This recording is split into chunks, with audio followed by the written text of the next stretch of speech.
Close flight dive on it. This is twice now the Celtics have been first to the floor. Exciting save with Horford. Unbelievable. Boston first to the floor. So good. Brown fakes, fires up the three. Tatum dives on the floor. Everybody dives. Jaylen Brown with the flush. Blocked by Porzingis. He's doing it all. Tatum spinning, driving, layup. Washington drives. Blocked by White. Oh, what a block from Derrick White.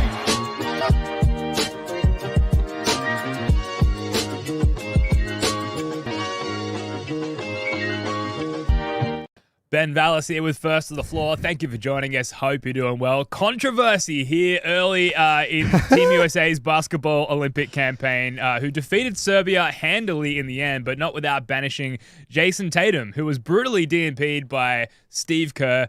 Jake Eisenberg, with a new look, is back after a quick sabbatical in Bali to talk all about it. Jake, looking good, my man. How we doing? Thank you. The transformation into Derrick White I've reached my final form. And we're here. I was Spurs Derrick White previously, and now I'm 2024 Celtics champion Derrick White. Transformation. I love it. Complete. Yeah. So you're just about to enter your physical and athletic prime. If That's you right. Track along with Derrick White there. Love to see it. Looking good, man. Thank you. Now, lots to get into, unnaturally, unorganically so at this point in the offseason. You typically wouldn't expect these big dramatic storylines to emerge, especially like so closely latched to the Boston Celtics. But here we are. Let's just start really broad here. Obviously, I led with it there, that Steve Kerr DNP, NBA champion and All-NBA first-teamer Jayson Tatum. Starting broad, just general feelings, Jake, about this whole situation. 2 weeks off the internet mostly, checking in here and there, but really chance to reset, surf, drink some beers, shave my head, just a full soul cleanse. First day back into the NBA world or basketball world. The game is on at 1 a.m. Australia time, so get up, don't look at the score, watch the replay, and watching the game, I'm just like, okay, we're in the second quarter here. Tatum does not look like he's going to play.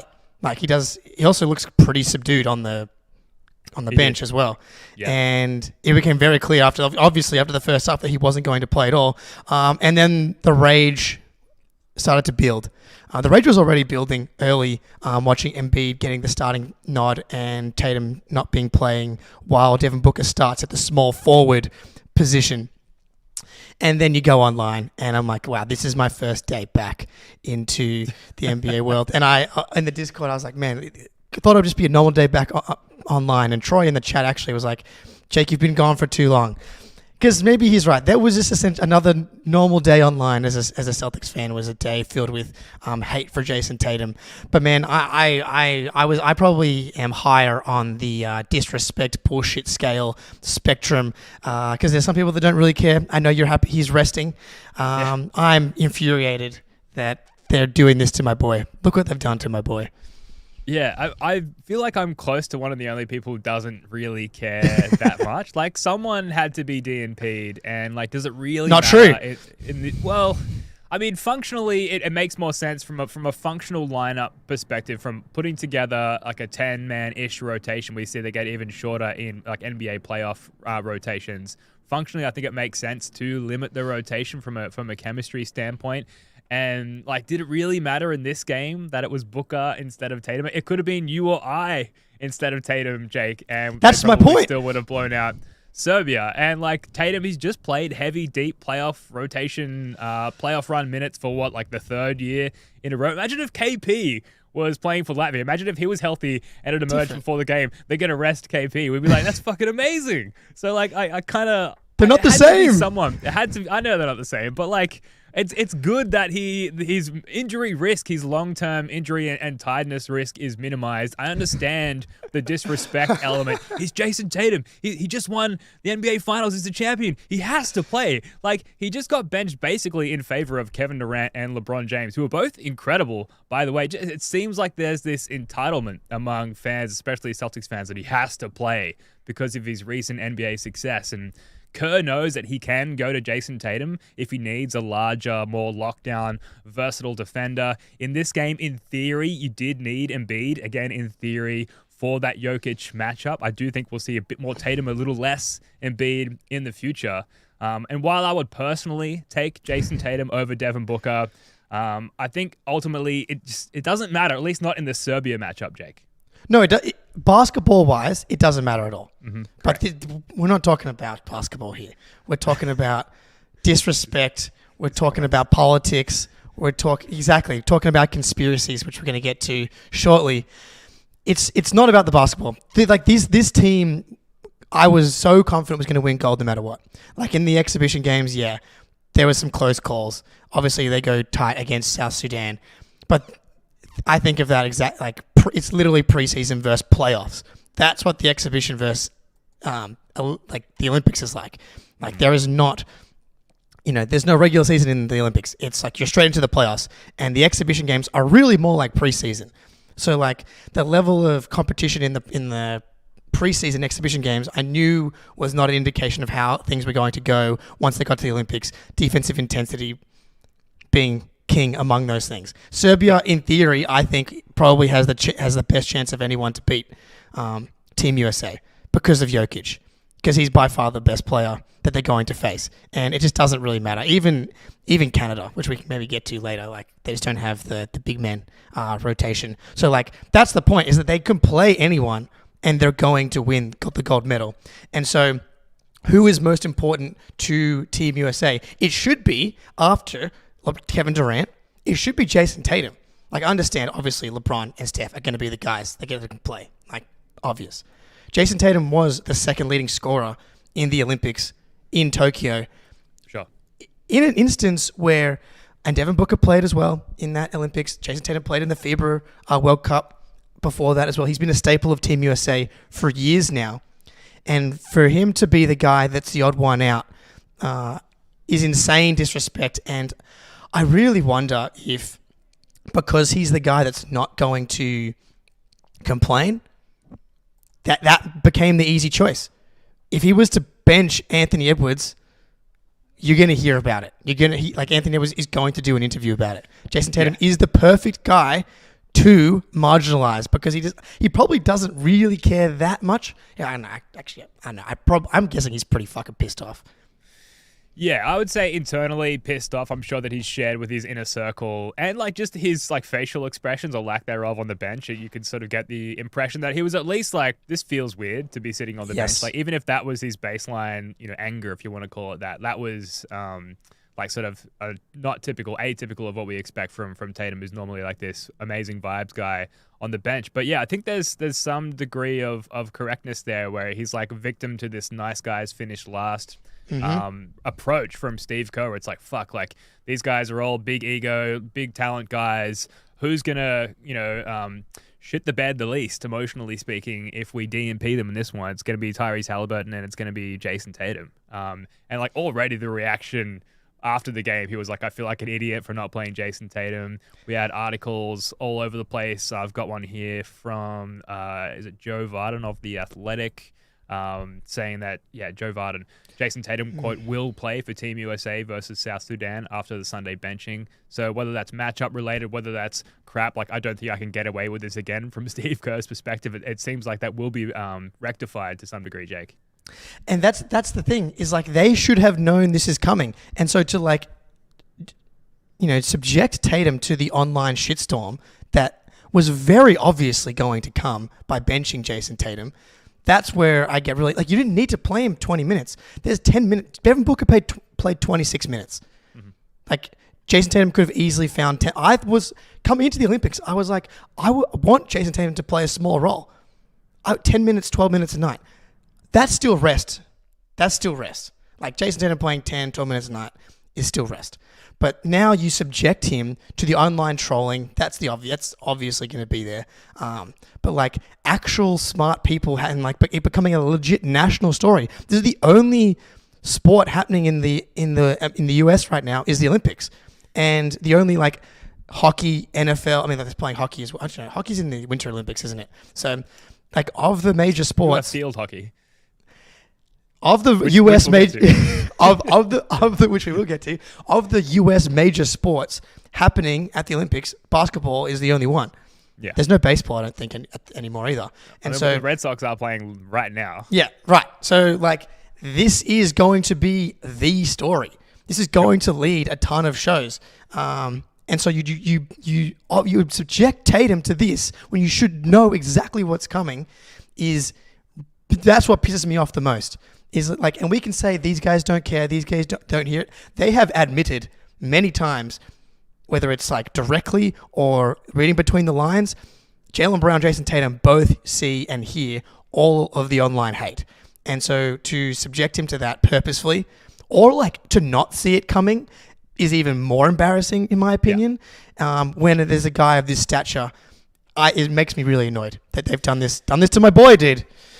Yeah, it sucks like that. It's our guy, but like in terms of online hate and vitriol and negative energy, like the worst instance of that would be Team USA losing or even like struggling in any game really on their way to what feels like an inevitable gold medal. And so from Steve Kerr's perspective, from a coaching and lineup management perspective, are you thinking, okay, fuck, I've got to play Jayson Tatum to appease the Celtics fans and to stop the online hate from opposing fans, or do I need to focus on like the most winningest version of basketball possible, even if sacrifices have to be made so that the ultimate failure doesn't occur, which is not winning the gold medal? Sure, but are you saying then? So that just means Steve Kerr.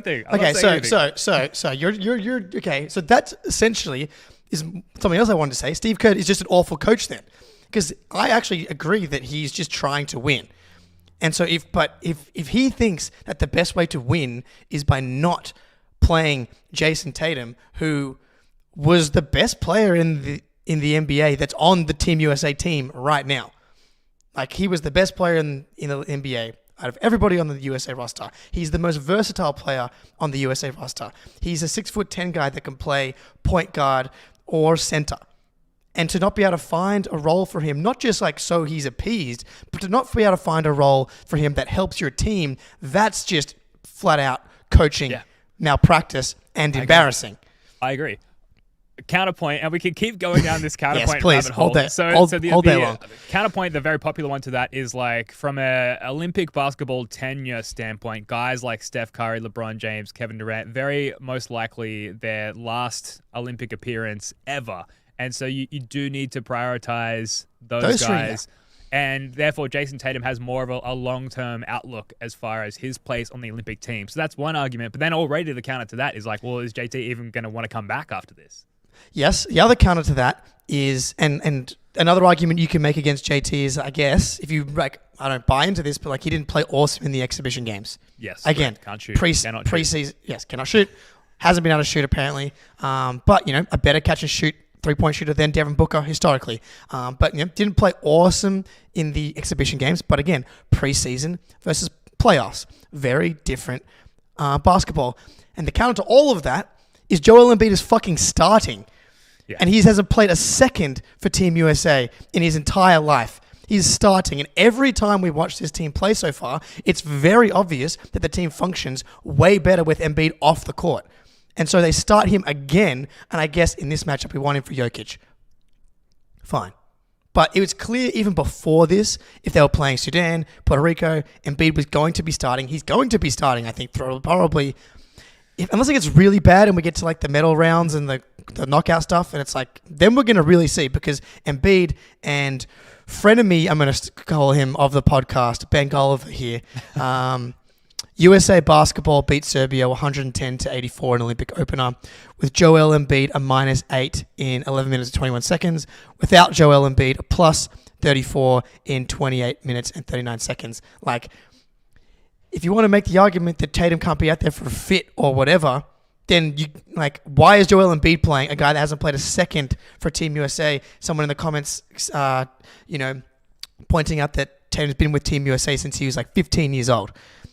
Not to mention they're going to need Jayson Tatum and Jaylen Brown at the next Olympics and the next two Olympics to marginalize two guys you're going to desperately need without Kevin Durant is not going to be here to save Team USA again. I've got no problem with Kevin Durant, Steph Curry, and LeBron playing a ton of minutes, especially Kevin Durant, who might literally be like the best Team USA Olympic player of all time, just because, like, if I had one wish in this world, could I give Kevin Durant shooting to Jayson Tatum, because then Jayson Tatum would literally be the best player of all time.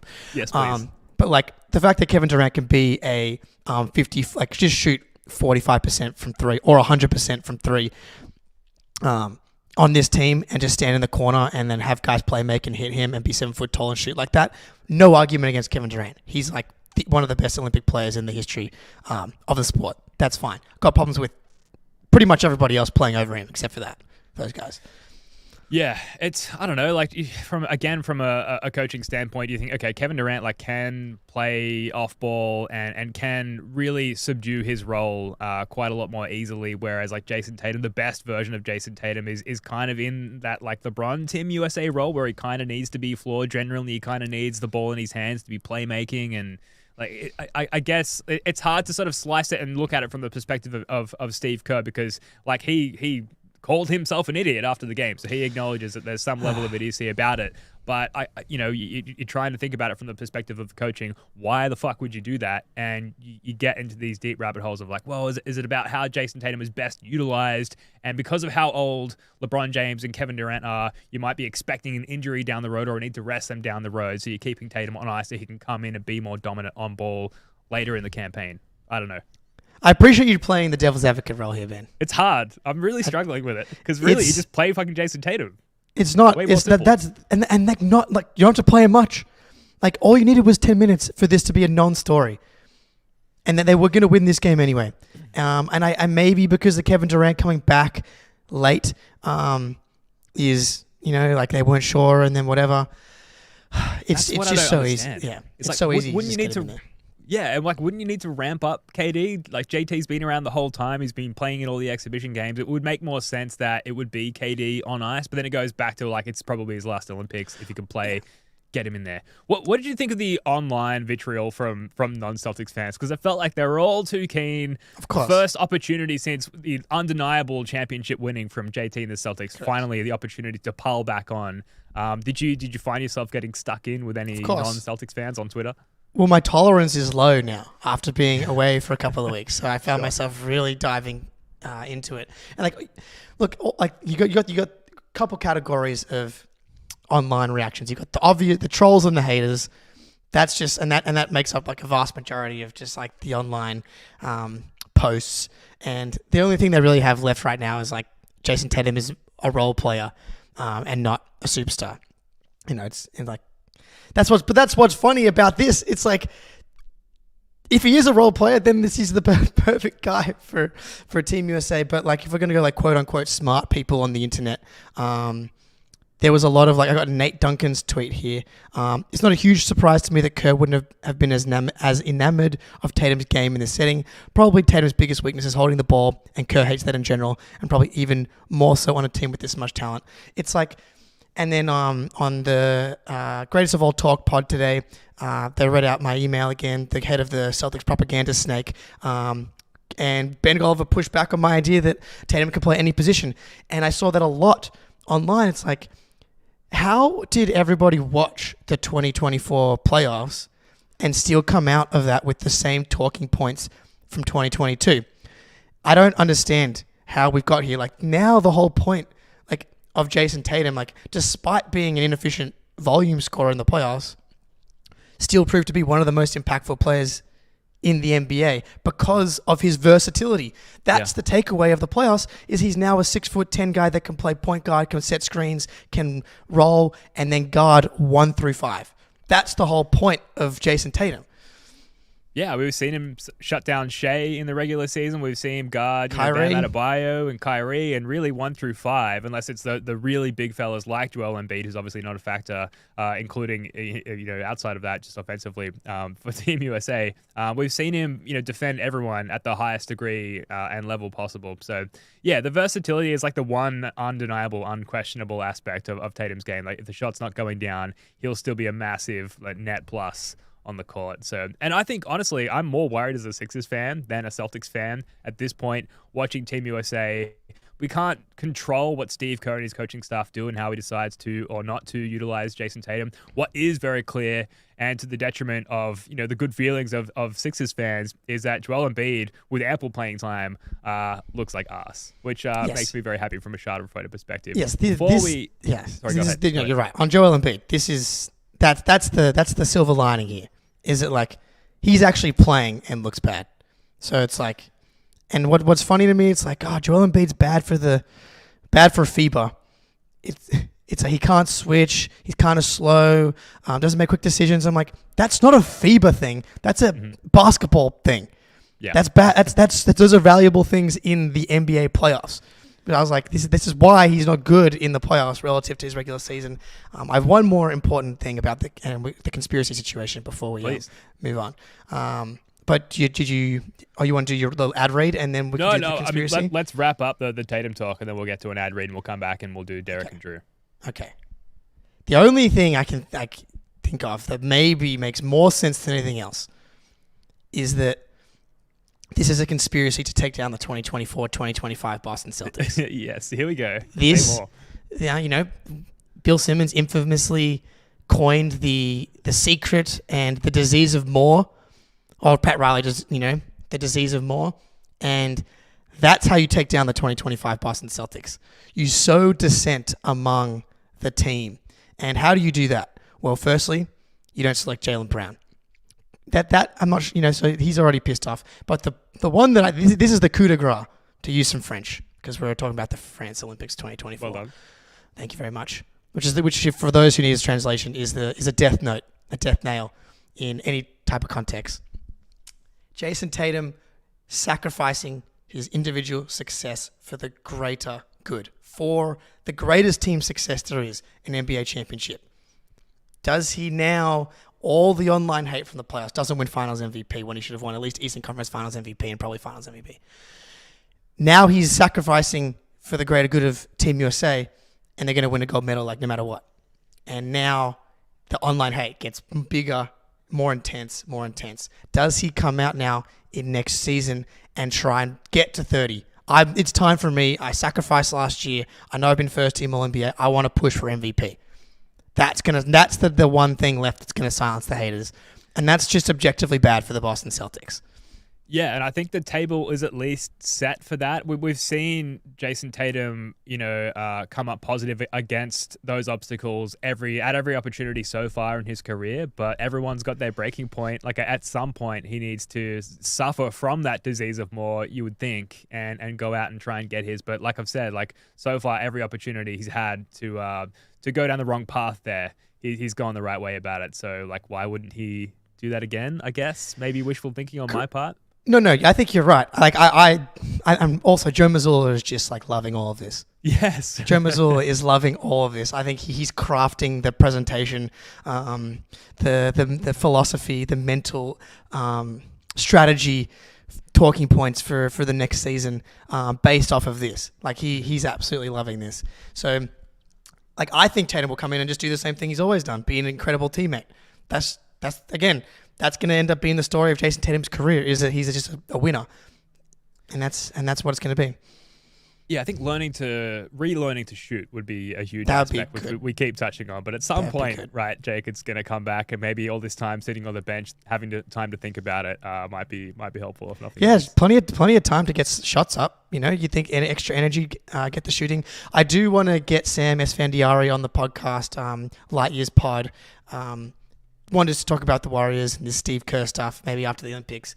That'd be great. But I know Steph Curry's gone into some of his own pretty extended shooting slumps himself. So to get some insight from the Warriors fans on shooting slumps from the best shooter of all time, I think could be valuable to us who have just had again, it's actually not even that big of a shooting slump. It was sure. What did they go in the playoffs? 16-3, 19-game shooting slump is pretty small. I've almost just made myself feel better about it just by saying that. So well, yeah, and unlike Curry, it goes back to the diversity we've talked about. So many ways that he can impact the game beyond his shooting. So in a lot of ways, it doesn't really matter. But it's tough to repeat. So the shooting coming back in year 2 of this run would be incredible. We're going to come back in a minute and talk about 2 other Boston Celtics, Derrick White and Jrue Holiday. But first, a quick word from our friends over at Prize Picks, Jake. PrizePicks is America's #1 daily fantasy sports app with over 5 million active members. PrizePicks is the easiest and most exciting way to play daily fantasy sports. Unlike other apps, on PrizePicks, it's just you against the numbers. All you do is pick more or less on 2 to 6 player stat projections and watch the winnings roll in. You can now win up to 100 times your money on PrizePicks with as little as 4 correct picks. If you're looking for promotions, PrizePicks has got you covered every week. From lowering select players' stat projections on Tuesday to help your lineup hit, or getting free entry fees back if you have a losing lineup on Fridays. With the finals over, the hoops action doesn't stop on PrizePicks. Women's basketball is still heating up with stars like Caitlin Clark and Angel Reese looking to make names for themselves alongside greats like Brianna Stewart and Aja Wilson. You can win up to 100 times your cash watching the ladies ball out. Taking less on Jayson Tatum everything would have been a very smart move for the Serbia game. I made my $10 deposit and received an instant $10 bonus. If you have the skills, you can play for a shot of turning your $10 into $1,000. Download the PrizePicks app today and use code CLNS for a first deposit match up to $100. That's code CLNS on PrizePicks for a first deposit match up to $100. Pick more, pick less. It's that easy. Shout out PrizePicks. Shout out to the CLNS Network for presenting the First to the Floor podcast. Derrick White and Jrue Holiday. Jake, it's so much simpler with these guys because Team USA just needs them to be basically who they are on an NBA floor, which is connective tissue, setting guys up, cutting off ball, cutting into space, making themselves available as a passing option. Like in the playoffs, in the finals, for example, we saw Jrue Holiday get better and better at that of sort of relieving Jayson Tatum if he got caught being doubled under the rim. And now Jrue Holiday is doing that at the highest level to guys like LeBron James. And you can see the relief on LeBron's face where he's just fuck, Jrue Holiday's here. I've been playing with these Laker bums for years now. And now I've got someone with the basketball acumen of Jrue Holiday and Derrick White to just solve problems for me on the fly. It's incredible to watch. So I don't know, it's nothing really different from these two. It's just them being their best Celtics versions of themselves, but on this Olympic stage for everyone else to sort of feast their eyes over for a change instead of just us Celtics fans. They're incredible, man. It was It was this massive contrast. It's oh my god, it's so good to see Jrue Holiday and Derrick White doing Jrue Holiday and Derrick White things. The one highlight, I was torn. The one highlight of Joel Embiid's game was he had this pass to Jrue Holiday, this nice pass to Jrue Holiday in the lane, which led to Jrue Holiday finding LeBron James on the cut for a dunk. And the reason that play happened was because Jrue Holiday is an incredible cutter and finding open space and made himself available for Joel Embiid to find a pass because Joel Embiid had gotten himself into trouble, as he always does. And so we had that. We had the Jrue Holiday step back three in the corner. We had Derrick White chase down blocks. We had Derrick White initiating and creating in the pick and roll, hitting a Derrick White floater. It was all the hits from the Celtics, and it had me and my dad looking at salary cap stuff yesterday, being how do we keep these two guys? It's okay, 26, 27, can we get below the tax with these guys, with all four of those guys? Are you allowed to restructure deals after the second year of Jrue Holiday's deal to get the numbers down a little bit?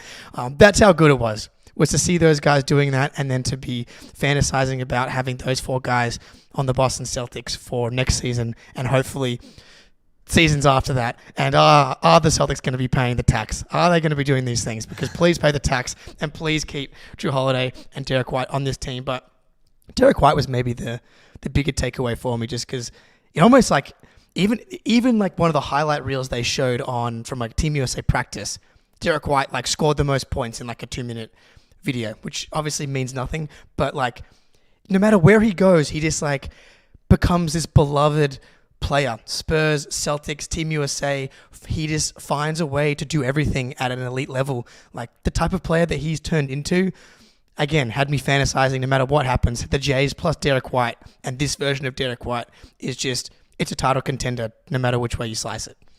Yeah, T in the chat, the International Stock Exchange. Yeah, yeah. Derrick White and Jrue Holiday, both of them, they're just so universally compatible. And obviously we saw it all year with just them filling in all the gaps left by the Jays. Anything that the Jays need us to do, we're here to do it. And then just doing that again on this international scale with top tier NBA players. It's just so satisfying to see stuff that we have known all along. And I guess to see it applied elsewhere under a lesser coached roster in Steve Kerr's case, I might say. And yet to see it be executed and just as effective as we've known it to be all year. There's just nothing more satisfying, I think, other than watching the Boomers win. which we'll get to in a little bit. But really, I don't think there's really much else to say on Derrick and Jrue because it's just more of the same from them on another platform. I think it's fair to say after watching how compatible and applicable their version of basketball has been with Team USA, like it is at least somewhat validating to then go back to the Tatum thing and be like, well, the case for Tatum, the assignment for Tatum, it's clearly a lot more complicated as far as how he can apply his skill set and talents to Team USA versus Derrick and Jrue, who again can just be the best version of themselves, the current existing version of themselves with this team, Jake. Yeah, dude, and like just these guys are going to be the reason that similar to the Celtics in that you elevate to this whole new level. The way that Jrue Holiday elevated the Celtics from like probably being the best team to being like easily the best team and an historically dominant team. Like, if you would have, like, yes, Jrue Holiday and Derrick White in a vacuum, if you're doing a player ranking list, are not going to be top 15, top 20. No. Derrick White, I'm just going to stop there. I mean, there's no putting a ceiling Keep going. on what this guy can do. But, like, sure, Halliburton, he made All-NBA. Jalen Brunson, second team All-NBA. We can kind of go down the list. Donovan Mitchell, down the list of guys that are guards that you would rank in a vacuum ahead of Derrick and Jrue in the NBA, but the way that they fit on this team and what you need in a winning basketball team is, and you look at the Olympics, like every Olympic team, like as an Australian, not looking forward to Jrue Holiday and Derrick White dealing with Patty Mills. That's going to be and Delhi. Yeah, it's going to be a problem. And if it had been Brunson and if Halliburton was playing more Donovan Mitchell, like go down the list, and like it's a way different proposition, like, than these guys who are two. That's the thing. They're not taking anything off the table. That's why they're so freaking good and why the Celtics are so freaking good. They're two-way monsters. Like, they can initiate, they can catch and shoot, they can, and then obviously the defensive side of the ball. So they elevated this team. That's why I didn't even mention those guys as players that Tatum should play ahead of, because like they kind of need yeah. But at the same time, they don't have to play because I think the talent disparity of this Team USA team is becoming pretty evident to me through watching like the first round of pool games. I'm like, oh yeah, it's nice to talk about the rest of the world catching up to Team USA, but not this team. Yeah, it's so fun to watch. Obviously, the awesome. bummer element of Tatum not playing and the question like sort of looming in one's mind if you were watching the game live of like, is Tatum going to play here? But like beyond that, just watching Team USA and their top to bottom talent and just like how much they basically like Serbia had some good stretches of this game and some good shooting and Jokic playing with that all Serbian roster was fun in parts, but it just felt like Team USA were just waiting to put their foot down on the pedal and run away with it, which they did. And just, I don't know, seeing LeBron James play point forward with all of those tools at his disposal, and we can say this without Spoonie on the pod, who's a notable LeBron hater, and I'm sure would have some sort of detrimental comment, anti-LeBron comment to come back at me with, which is fair enough. But watching LeBron operate at that level with those tools at his disposal was a lot of fun as well. Any other thoughts on Team USA? We're gonna come back in a minute after another ad read and do an Olympic basketball check-in, looking at some other nations and some other sports, maybe, Jake. But anything else on Team USA? No, I just remembered as I was saying that, like, the USA did shoot like 70% from three in the first half, while the Serbia like couldn't hit a shot. And I was like, there's a universe out there where Kevin Durant doesn't go 5 for 5, and maybe he goes like 1 for 5, and there's the US because they started like down 10-2. Mostly because of Joel Embiid, but like if the USA doesn't go scorched earth from three, does the game look different? And maybe I'm like, we feel a little bit different, but that's what happens. Eric Spoelstra's on the bench, right? Bringing a little of that devil true. magic with him. Oh, disgusting. Now, before we get to our ad read, we've got Most Neff in the chat. A couple of comments coming through in the chat about Jake. First of all, if you're listening to the audio podcast and you're not watching on YouTube, Jake has come back with the Derrick White. He's come home approach. Right. So the hair's been buzzed, and we've got, obviously we talk about Derrick White's beautiful chrome dome. Now we've got our very own beautiful chrome dome on the show. Jake, you've just been in Bali for a couple of weeks, kind of simmering down after Vegas, simmering down after a long season covering the Celtics. Is there an origin story? Was there a moment where you were just like, all right, fuck it, bring me the Clippers and pop this thing off? Well, look, the hair has been slowly moving back as I age here. There's my dad has zero hair. My grandfather has zero hair. There is on the mum's side. So like this was happening. I hadn't quite gotten to Derrick White levels, and this is for anyone out there, going through the same thing, because there's plenty of us out there. But it was coming at some point that I was going to need to step through into the next realm. And I had almost done it a couple of times, but I was in Bali. One of my best friends from there has like the Clippers. We had a few beers, and I was like, look, this is as good a time as any, man. We're in Bali, a couple of beers, we're surfing every day, get the skin to become the same color as the rest of the skin. And even out.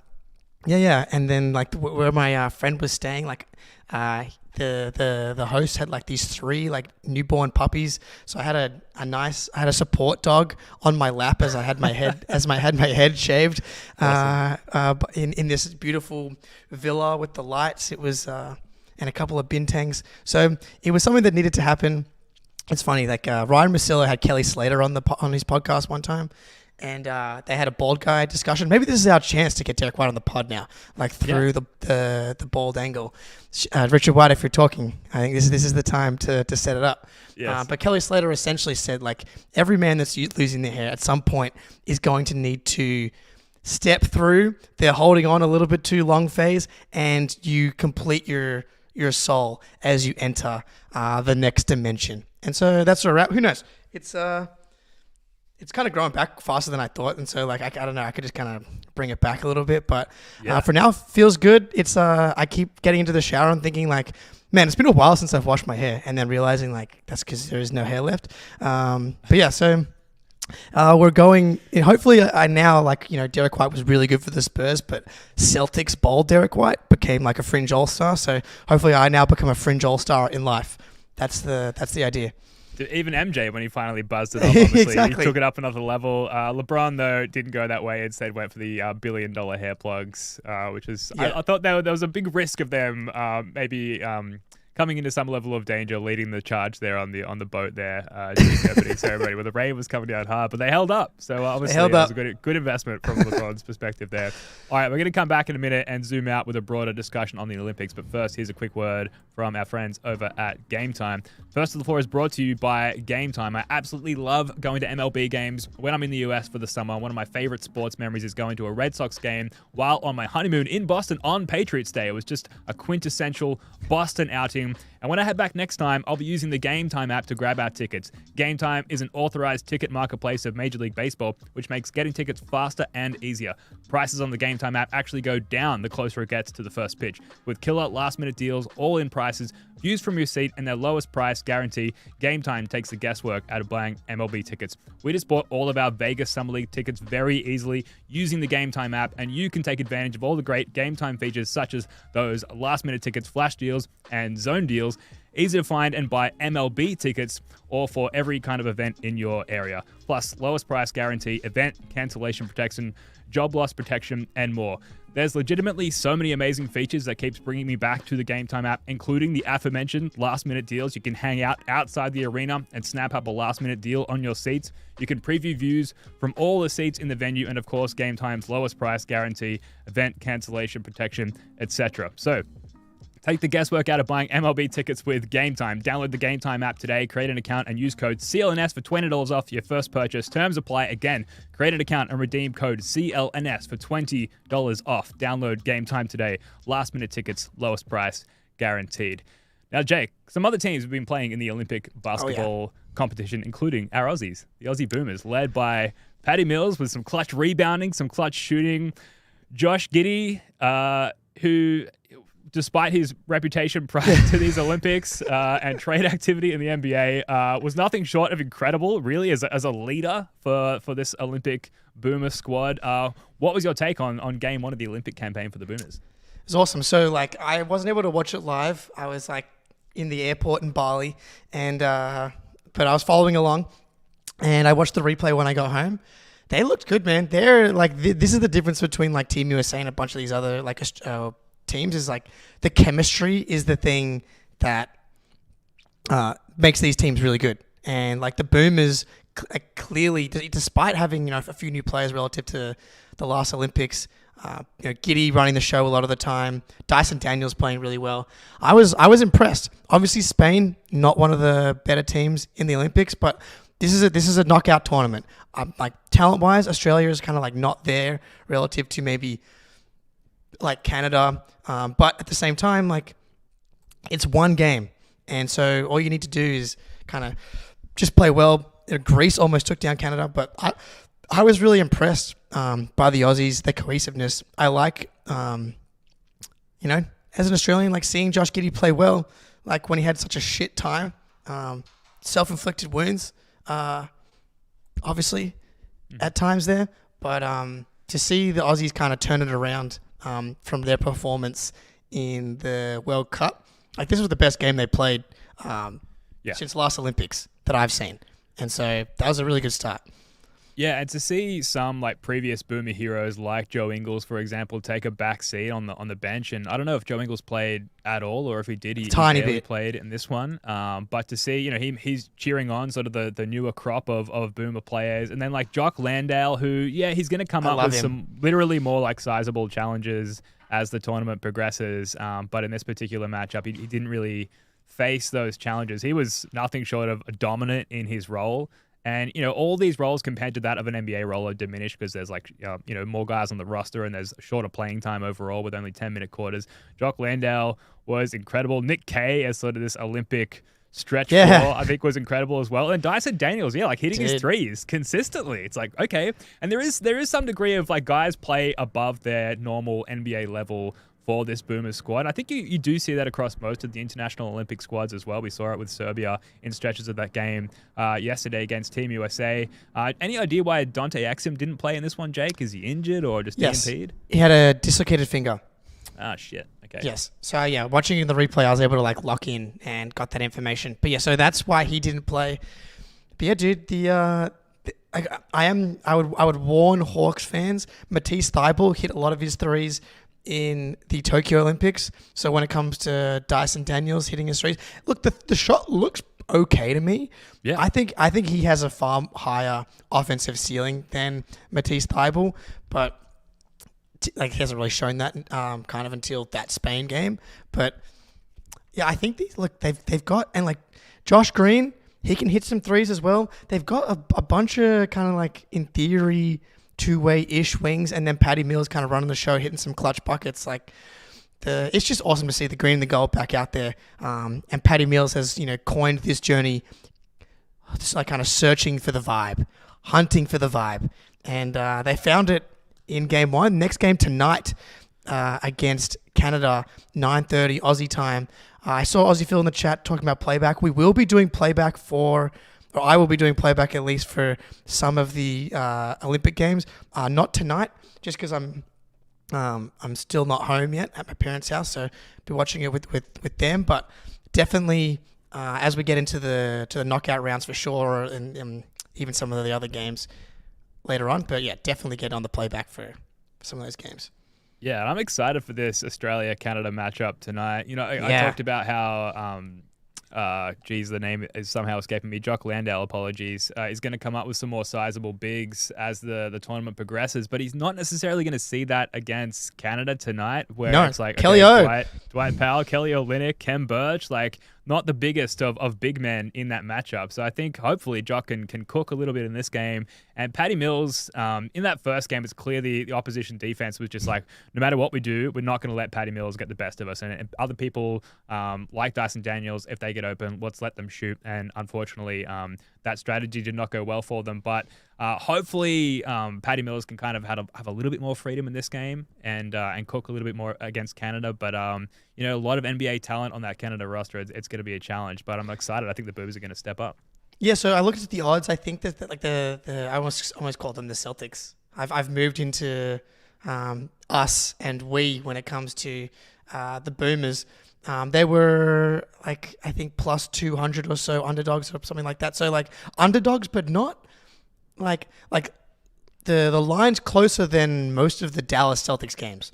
If that gives you any indication, it actually might make you feel worse because the Celtics kicked the shit out of them and lived up to those odds. But I think they've got a shot to beat Canada for sure. You saw what Greece and Giannis did against Canada. Obviously, the Boomers don't have a Giannis, but they have a much higher overall talent level than Canada.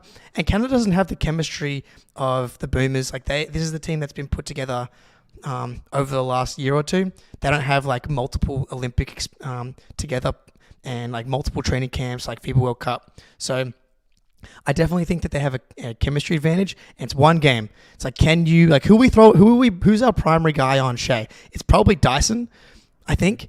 If I'm choosing someone to throw on Shea, because he went kind of a lot of 1-on-1 against Greece, and I think like if Gorge, can set up the game plan a little, Luka Doncic Mavs finals game plan, like just maybe switch everything, shut down the rest of the team. Can't switch everything with Patty Mills probably. But, helping off Dylan Brooks, helping off some of their lesser shooters. I know Jamal Murray's on this team too. Did he play in the first game? I wasn't able to actually watch. He did. He was like their backup point guard. Oh, yeah. Basically the sixth man. That's pretty wild. So, like, obviously, he can be quite good as well. But I'm not nearly as scared of Jamal Murray. Like, I don't think, like, he's not even an all-star. I think you can stick Patty on him as well because there's less of a size disparity there. I also wonder, like, do you throw, this is getting a little crazy here, but Josh Giddey on Shea, a little bit of that sort of institutional OKC knowledge? I mean, it's kind of slim pickings, right? So you have to make a choice at some point. Dyson, Josh Green are your two guys probably that you're trying to put on Shea. But he's going to keep Joe Ingles away from him. Please go. Thankfully, Joe Ingles is not is being kept away mostly from the court in general, despite but he does do his classic Joe Ingles stuff, going up, shit talking with the refs, getting the vibes going. Yeah. Aussie Phil, I can't agree with you. I'm not a Matisse Thybulle guy.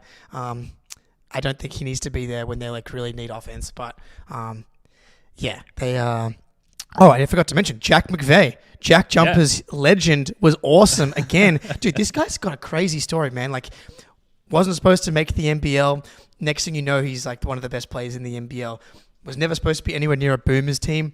Makes the Boomers team, and he's like one of the most important players on the team. He's like a classic dribble pass shoot. He's like an elite shooter. Hero in, I think it was a game 2 of the NBL Finals. He hits the like half court buzzer beater to steal a W. And now he's got a 2-way contract for the Houston Rockets. Like every step of the way, he just keeps exceeding expectations, and he was awesome in the Spain game. So they're going to need his shooting. Like he's got a quick trigger, very confident. He's got to like settle down defensively. He gave up 2 3-point fouls in the last game, so just be a little bit more disciplined on that end. Little, first game jitters. It's all right. But yeah, settle down. But that's a very exciting game. Well, yeah, and just a legit floor spacer, which is sort of few and far between from the Boomers' perspective, and many of these Olympic rosters, to be honest. They need the shooting so badly. Yeah, absolutely. The Boomers. So very, very welcome skill set. Do you think any of these other international squads can beat Team USA? Is anyone at any chance at all, even like France? I don't think so. I watched... I had to stay at the airport hotel in Bali because I wasn't able to get on a flight, and I watched the France-Brazil game. Just so I was like, okay, this is a stressful airport experience, but at least come back, and now I get to watch my first Olympic game. And Wemby, man, I like really wanted to be the Wemby skeptic. I know. I think my call was like he'll never be as good as Shea is. And Shea even went up to like probably going to win an MVP, and I'm like, dude, this Wemby guy is going to be so fucking good, man. Yes. And so watching that, like obviously Brazil's like, sorry to Tice in the chat here, but Brazil's not awesome, but Wemby was just doing some of the most insane shit, and that's awesome. But like the rest of their team, they're relying so heavily on Nick Batum and Evan Fournier, like they like really don't have the wings and the guards like to hang with Team USA. Mm-hmm. Yeah, I think I agree. I think there's just, no matter how you slice it, Team USA are just way too talented. I think about like the other Olympic athletes in the village who some of them like don't get paid at all, have other full-time jobs. I know, yeah. Their sport, and you just be walking around the Olympic village, be like, there's fucking LeBron James. There's Kevin Durant. Good luck. How lucky am I? This is amazing. Yeah. And already we've seen like photos of like a lot of the skateboarding athletes, for example, are like 14 years old and they're taking like fangirl photos with LeBron and Devin Booker and stuff, which is awesome.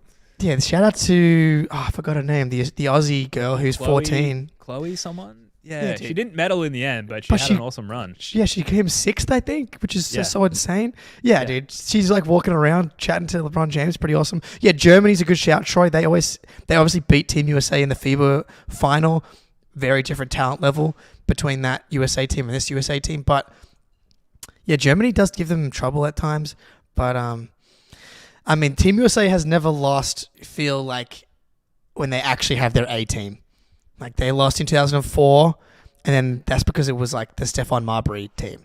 And that's like kind of it. There was another team that lost in like the 70s, and that was like before it was pro. I'm probably missing one. The Soviet Union. Am I getting that wrong? Yeah, I think that's right. And so so 30 for 30 on that.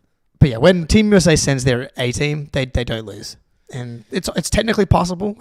But like I'm gonna be just so shunned if they don't get it done. But the rest of these teams, like it's just so much fun. Like the games are like similar to Summer League, and it's like more like basketball as opposed to like we're playing this for money. There's like the games are faster, the timeouts are shorter, the referees are better and don't reward flopping. Like it's like a more of a pure hoops experience, which is awesome. Dude, the Olympics are so much fun. I'm so glad we have this US summer, this Aussie winter to help bridge this gap. And it's not free of Celtics drama, as we led the podcast with. But we're definitely going to keep one foot in the door on Olympic coverage, just out of total boredom and just broader sports interest. We'll take a look at the as we try and here we go into Olympics coverage here, Jake. The medal tally, the Aussies 4th. Don't see the USA. No, Jake. We're technically tied second in gold medals here. So okay, yes. Thank you for clarifying. Weird. Someone whoever made this screenshot cut the list off at 5, and the USA didn't make the top 5. I believe that they are 6th currently. They are. It is interesting how they do the tally. Like it's gold medals as opposed to total medals. USA I think is leading easily by total medals, but Australia always awesome early in the Olympics. Thank you to the swimming. And this is really the main reason I wanted to bring up the Olympics. And we may as well talk about the Olympics. This is what everyone's watching. This is what everyone's talking about. Yeah, definitely. Yeah. And so we'll be back with another pod later in the week. We got total Olympic coverage at that point. Yeah. We got plenty of time for nonsense off-season pods for the month in between the basketball ending and the off-season ending as well. So I've seen some online discourse about why is Australia so good at swimming, because that's the reason we're at the top of this list.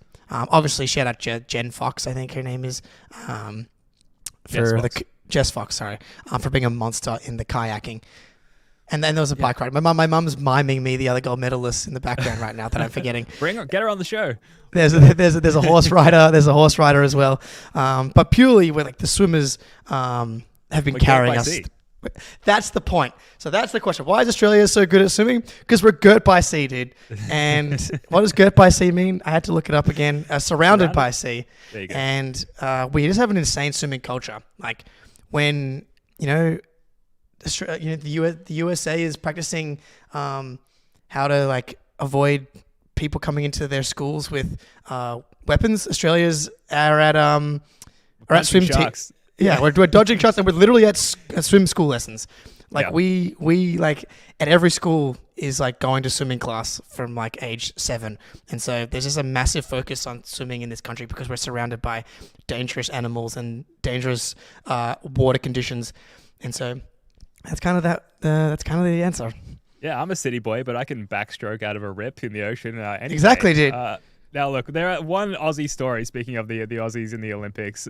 This gentleman here, if I can bring up this article, Australian hockey star amputates finger to play at the Olympics. So basically, this is so insane. Matt Dawson broke his finger. I'm not going to read this verbatim. I'll just give you the gist of it. Basically, and the recovery time for his broken finger was going to be like 6 weeks. And the Olympics at that point started in just 16 days. So in order to remain an Olympian, in order to remain in the Olympic squad, he said, fuck it.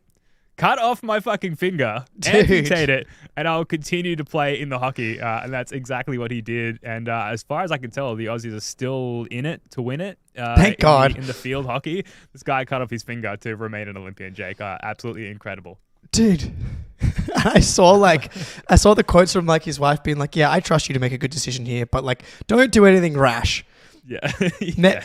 Neck minute, dude. Literally chopping off my finger. But at the same time, like, I guess, like, why, if chopping off your finger is going to allow you to play, then this is your lifelong dream to play in the Olympics. Yeah. Then, like, what's the point of having fingers if not to sacrifice them to achieve your dreams? I would chop off my finger to have the number one Celtics podcast in the world, probably. So Yeah. I'd cut off more than that, I think. So if anyone's offering anything that needs any extra appendages that can make this happen, then let us know. We got bodily John things Corrales, to if do you now. want to divert your listeners over here, I'll cut off. Yeah. Whatever it takes. Derrick White's cutting off his hair. Jake's cutting off his hair. I was like, I can't offer my hair for John, but Ben and Spoonie, I'm sure, would be willing to offer their hair to John for the Locked On audience. So seems like a fair trade.